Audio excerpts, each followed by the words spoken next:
اور ہاں ہمارے ساتھی بھی آ گئے، انہوں نے بھی کہا ماشاءاللہ لولاک لما خلقت الافلاک، اگر اللہ تعالیٰ پیغمبر کو نہ بناتے تو آسمان و زمین بھی نہ بناتے۔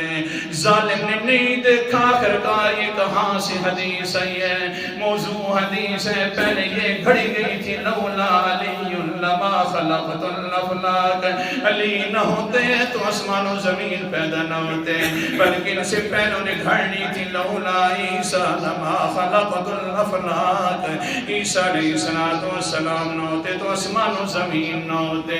اور ان سے بڑوں نے بھی گھڑی تھی لولا عزیر لما خلقت الافلاک، یہ یہودیوں سے آ رہی ہے، اور ہم نے بھی اس کو پکڑ کر کہہ دیا کہ اگر اللہ تعالیٰ پیغمبر کو نہ بناتے تو آسمان و زمین بھی نہ بناتے۔ ناراض ہو گئے ہو اللہ۔ قرآن مقدس کا انداز سنا رہا ہوں، سورت کا نام سورت آل عمران ہے، 4 پارہ ہے۔ اللہ تعالیٰ فرماتے ہیں نا کسی کی وجہ سے میں نے آسمان و زمین پیدا نہیں کیے، بلکہ پیدا کی ان فی خلق السماوات والارض واختلاف اللیل والنہار لآیات لأولی الالباب۔ آیت نمبر میرے سامنے 190 ہے۔